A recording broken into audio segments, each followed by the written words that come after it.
السلام علیکم ورحمۃ اللہ وبرکاتہ۔ اعوذ باللہ من الشیطان الرجیم، بسم اللہ الرحمن الرحیم۔ هل اتاک حدیث الغاشیہ وجوہ یومئذ خاشعۃ عاملۃ ناصبۃ تصلی نارا حامیۃ تسقی من عین آنیہ۔ صدق اللہ العلی العظیم۔ رب اشرح لی صدری ویسر لی امری واحلل عقدۃ من لسانی یفقہوا قولی، رب زدنی علما۔ کیا تمہیں اس چھا جانے والی آفت کی خبر پہنچی ہے؟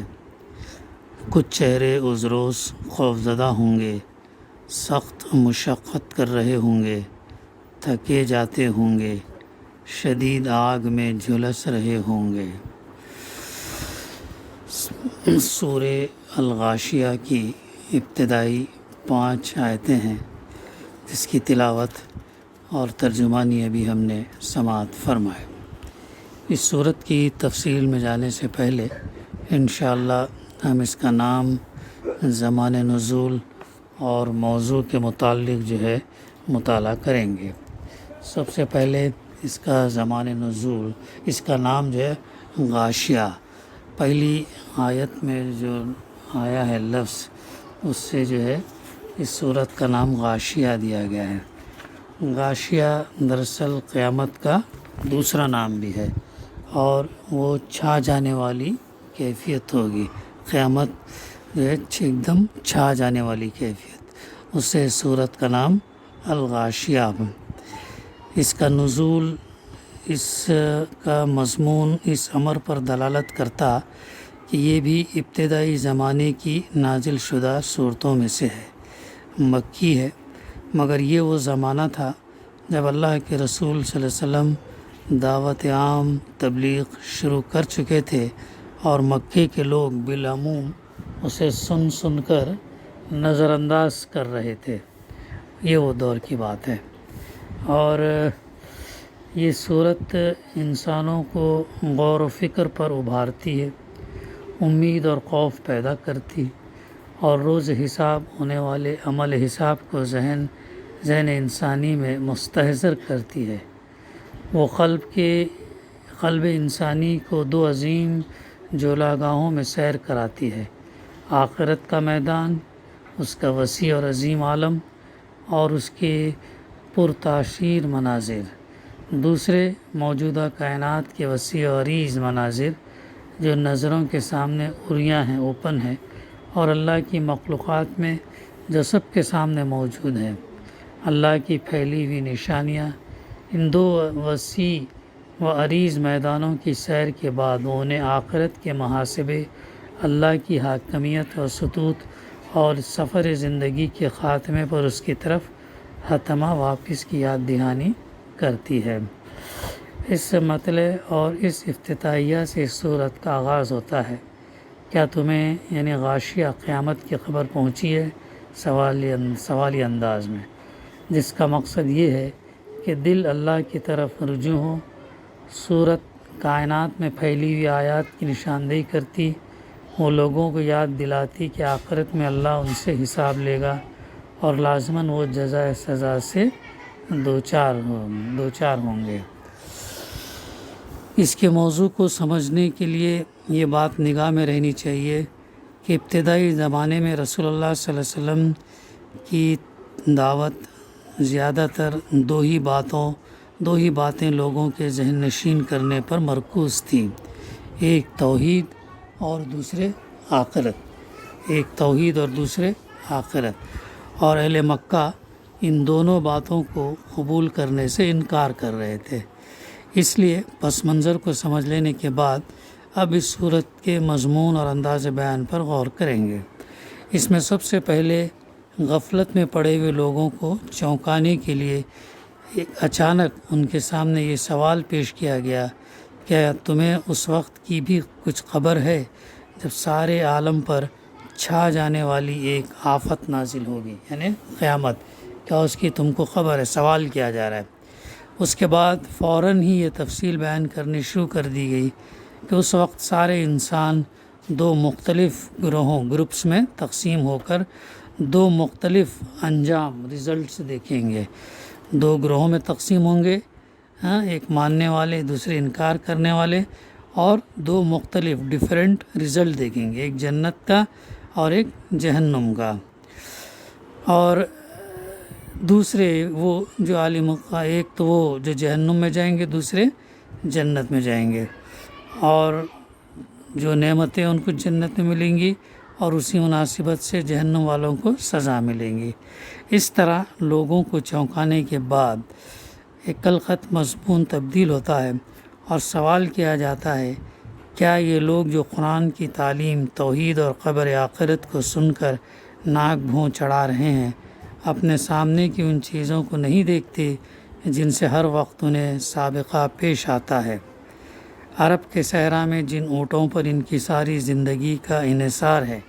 آخری آیتوں میں یہ بات غور کرنے کے لیے کہا گیا، اونٹوں کو نہیں دیکھتے، کبھی یہ لوگ غور نہیں کرتے کہ یہ کیسے ٹھیک انہی خصوصیات کے مطابق بن گئے جیسی خصوصیات کے جانور کی ضرورت ان کے صحرائی زندگی کے لیے ہوتی ہے۔ اپنے سفروں میں جب یہ چلتے ہیں تو انہیں یا آسمان نظر آتا ہے یا پہاڑ یا زمین، انہی تین چیزوں پر یہ غور کریں، اوپر یہ آسمان کیسے چھا گیا، سامنے یہ پہاڑ کیسے کھڑے ہو گئے، نیچے یہ زمین کیسے بچھائی گئی، کیا یہ سب کچھ کسی قادر مطلق صانع حکیم کی کاریگری کے بغیر ہو گیا؟ اگر یہ مانتے ہیں کہ ایک خالق نے بڑی حکمت اور بڑی قدرت کے ساتھ ان چیزوں کو بنایا ہے اور کوئی دوسرا ان کی تخلیق میں شریک نہیں ہے، تو اسی کو اکیلا رب ماننے سے انہیں کیوں انکار ہے؟ اور اگر یہ مانتے ہیں کہ اللہ یہ سب کچھ پیدا کرنے پر قادر تھا، تو آخر کس معقول دلیل سے انہیں یہ ماننے میں تعمل ہے کہ وہی خدا قیامت لانے پر بھی قادر ہے، انسانوں کو دوبارہ پیدا کرنے پر بھی قادر ہے، جنت اور دوزخ بنانے پر بھی قادر ہے، یعنی تمام چیزوں کی وہ قدرت رکھتا ہے۔ اس مختصر اور نہایت معقول دلیل سے بات سمجھانے کے بعد کفار کی طرف سے رخ پھیر کر اللہ کے رسول صلی اللہ علیہ وسلم کو مخاطب کیا جاتا ہے اور آپ سے ارشاد ہوتا ہے کہ یہ لوگ نہیں مانتے تو نہ مانیں، تم ان پر جبار بنا کر تو مسلط کیے نہیں گئے ہو کہ زبردستی ان سے منوا کر ہی چھوڑو، تمہارا کام نصیحت کرنا ہے، سو تم نصیحت کیے جاؤ، آخرکار انہیں آنا ہمارے ہی پاس ہے، اس وقت ہم ان سے پورا حساب لے لیں گے اور نہ ماننے والوں کو بھاری سزا دیں گے۔ رسول اللہ صلی اللہ علیہ وسلم اس صورت کو سنتے تو انہیں ایسا محسوس ہوتا کہ حل عطا کا، کیا تمہیں قیامت کی خبر پہنچی ہے، کا خطاب براہ راست ان کی ذات سے ہے، اور گویا پہلی بار ان کے رب کی طرف سے براہ راست انہیں خطاب ہو رہا ہے۔ یہ اس لیے کہ اللہ سبحانہ وتعالیٰ کے خطاب کے سلسلے میں آپ کا دل بے حد حساس تھا، خطاب کی حقیقت آپ کو مستحضر رہتی اور آپ کو اس بات کا شعور تھا کہ یہ خطاب بلا کسی واسطے کے انہیں ہوا ہے، کیونکہ خدا کے اس خطاب کو انہوں نے خود اپنے کانوں سے سنا ہے۔ حدیث میں آتا ہے، ابن ابی حاتم سے روایت ہے، انہوں نے کہا، ہم سے علی بن محمد تنفاسی نے بیان کیا، ان سے ابو بکر بن عباس نے، ان سے ابو اسحاق نے، اور ان سے عمر بن میمون نے بیان کیا کہ رسول اللہ صلی اللہ علیہ وسلم ایک عورت کے پاس سے گزرے جو حل عطا کا حدیث الغاشیہ، کیا تمہیں قیامت کی خبر پہنچی، کی تلاوت کر رہی تھی۔ آپ کھڑے ہو کر سننے لگے اور آپ نے اس کے جواب میں فرمایا، ہاں مجھے قیامت کی خبر پہنچ گئی ہے۔ دیکھیں کیسے جواب اللہ کے رسول صلی اللہ علیہ وسلم دیا کرتے تھے۔ رسول اللہ صلی اللہ علیہ وسلم کے اس حساس کے باوجود آیت کا خطاب عام ہے اور ہر اس شخص سے ہے جو قرآن کو سنتا ہے۔ یہ وہ بات ہے جو قرآن میں بار بار آئی ہے۔ قرآن اس کی یاد دہانی کرتا، اس کے عذاب سے ڈراتا اور اس کی جزا کی خوشخبری دیتا ہے، اور وہ اس تذکیر کے ذریعے دلوں میں احساس خشیت اور تقوی پیدا کرتا اور امید کی شمع روشن کرتا ہے، اور ان سب کے نتیجے میں قلب زندہ ہو جاتا ہے، دل زندہ ہو جاتا ہے، پھر نہ ان پر مردنی طاری ہوتی ہے نہ غفلت۔ حل اتاک حدیث الغاشیہ، کیا تمہیں غاشیہ یعنی قیامت کی خبر پہنچی ہے؟ حدیث کے معنی ہوتے ہیں بات کے یا حال کے یا سرگزشت یا خبر، 4 مفہومات میں یہ لیا جاتا ہے۔ تو اب اس کے بعد جو یہ اس صورت کا نام، نزول اور اس کا مرکزی مضمون تھا، اب ہم انشاءاللہ اس صورت کی تفسیر کا سلسلہ شروع کریں گے۔ بڑی اہم صورت ہے اور اس کی بڑی فضیلت ہے۔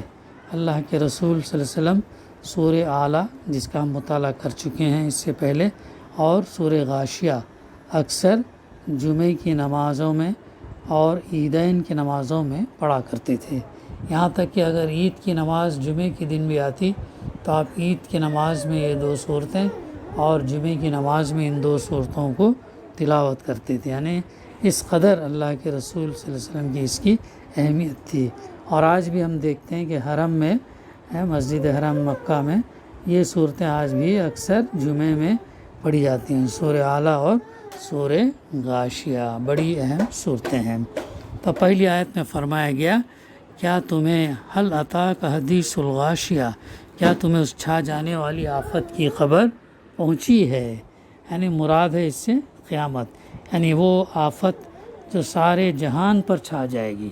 سورہ زلزال میں بھی ہم نے دیکھا کہ اللہ سبحانہ تعالیٰ پوری زمین کو اپنی شدت کے ساتھ شدت سے ہلائے گا، کوئی مخصوص مقام نہیں لے گا بلکہ پوری زمین کرۂ ارض کو اللہ تعالیٰ ہلا ڈالے گا۔ تو کیا اس چھا جانے والی آفت کی خبر تم کو پہنچی ہے؟ اس مقام پر یہ بات ملحوظ خاطر رہے کہ یہاں بحیثیت مجموعی پورے عالم آخرت کا ذکر ہو رہا ہے، جو نظام عالم کے درہم برہم ہونے سے شروع ہو کر تمام انسانوں کے دوبارہ اٹھنے اور اللہ تعالیٰ کی عدالت سے جزا و سزا پانے تک تمام مراحل پر حاوی ہے۔ یہ حل اتاک حدیث الغاشیہ، وجوہ یومئذ خاشیہ، کچھ چہرے اس روز خوف زدہ ہوں گے۔ کچھ چہرے کہا گیا، چہروں کا لفظ یہاں انسان کے معنی میں استعمال ہوا، چونکہ انسان کے جسم کی نمایاں ترین چیز اس کا چہرہ ہے۔ انگریزی میں بھی کہاوت ہے نا، face is the index of the mind, ذہن میں، دل میں جو باتیں چل رہی ہوتی ہیں اس کا اظہار جو ہے کسی نہ کسی طریقے سے وہ چہرے پر آ جاتا ہے، اور سمجھنے والے جو ہے اس کو سمجھ جاتے ہیں۔ اسی لیے کہا گیا face is the index of the mind, mind میں تمہارے کیا چل رہا وہ چہرہ جو ہے بتا دیتا ہے۔ تو اسی لیے یہاں پر کچھ چہرے کہا گیا، چہرے جو ہے کا تذکرہ کیا گیا، اس سے اس کی شخصیت کی آئیڈینٹی ہوگی، اور انسان پر اچھی یا بری کیفیت جو بھی اس پر گزرتی ہے ان کا اظہار جو ہے اس کے چہرے سے ہی ہوتا ہے۔ اس لیے فرمایا کچھ لوگ کہنے کے بجائے کچھ چہرے کے الفاظ جو ہے استعمال کیے گئے ہیں۔ بڑی اہم بات ہے جو فرمایا، کتنی سائیکولوجیکل بات ہے جو قرآن جو ہے اسی لیے کیسا ہے کچھ چہرے کر کے مخاطب کیا۔ تو کیا ہوں گے کچھ چہرے؟ اس روز یعنی قیامت کے دن خوف زدہ ہوں گے، ڈرے ہوئے ہوں گے، ہیبت میں ہوں گے، پریشان ہوں گے، مصیبت میں ہوں گے۔ پھر کیا ہوں گا؟ عاملۃ ناصبہ، وہ سخت مشقت کر رہے ہوں گے، سخت تکلیف، سخت محنت میں ہوں گے۔ عاملۃ ناصبہ، تھکے جاتے ہوں گے۔ تصلیٰ نارا حامیہ، شدید آگ میں جھلس رہے ہوں گے۔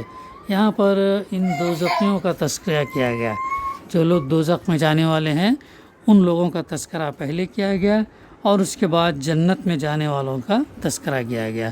تو ظاہر ہے جن کے پاس ایمان اور عمل صالح نہ ہوں گے تو اس روز جو ہے وہ بہت ڈرے ہوئے ہوں گے اور خوف زدہ ہوں گے، سہمے ہوئے ہوں گے، نشے جیسے حالت میں ہوں گے، لیکن نشہ کیے ہوئے نہیں ہوں گے، بلکہ قیامت کے مناظر دیکھ کر ہی وہ لوگ جو ہے بہت ڈرے ہوئے ہوں گے۔ یہ ہے وہ بات جہاں کہی جا رہی، تھکے جاتے ہوں گے، شدید آگ میں جھلس رہے ہوں گے، اور کھولتے ہوئے چشمے کا پانی انہیں پینے کو دیا جائے گا۔ لیس لہم طعام الا من ضریع، اور خاردار سوکھی گھاس کے سوا کوئی کھانا ان کے لیے نہ ہوگا۔ یہ ہے وہ چیز ہے، خاردار کھانے ان کے کھولتے ہوئے پانی کیا ہوگا، ان کو کھولتے ہوئے چشمے کا پانی انہیں دیا جائے گا، اور خاردار سوکھی گھاس کے سوا کوئی کھانا ان کے لیے نہ ہوگا۔ قرآن مجید میں کہیں فرمایا گیا کہ جہنم کے لوگوں کو زقوم کھانے کے لیے دیا جائے گا، کہیں ارشاد ہوا ہے کہ ان کے لیے غسلین، زخموں کی دھون کے سوا کوئی کھانا نہ ہوگا، اور یہاں فرمایا جا رہا کہ انہیں خاردار سوکھی گھاس کے سوا کچھ کھانے کو نہ ملے گا۔ ان بیانات میں در حقیقت کوئی تضاد نہیں ہے۔ ان کا مطلب یہ بھی ہو سکتا کہ جہنم کے بہت سے درجے ہوں گے جن میں مختلف قسم کے مجرمین اپنے جرائم کے لحاظ سے ڈالے جائیں گے، اور مختلف قسم کے عذاب جو ہے ان کو دیے جائیں گے، اور یہ بھی ہو سکتا ہے کہ وہ زقوم کھانے سے بچنا چاہیں گے تو غسلین ان کو ملے گا، اس سے بھی بچنا چاہیں گے تو خاردار گھاس کے سوا کچھ نہ پائیں گے، غرض کوئی مرغوب غذا بہرحال انہیں نصیب نہیں ہوگی۔ تو انشاءاللہ باقی کا ہم سلسلہ جاری رکھیں گے۔ دعا ہے کہ اللہ سبحانہ و تعالی ہمیں کہنے سننے سے زیادہ ان آیات کی روشنی میں جو بات ہے اس پر عمل کرنے کی توفیق عطا فرمائے، اور اس دن اللہ تعالی ہمیں رسوا نہ کرے اور جہنم کے عذاب سے ہم کو بچائے اور جنت میں ڈالے۔ ربنا تقبل منا انک انت السمیع العلیم وتب علینا انک انت التواب الرحیم۔ صلی اللہ تعالی علی خیر خلقہ وعلی آلہ وصحبہ اجمعین۔ الحمد للہ رب العالمین۔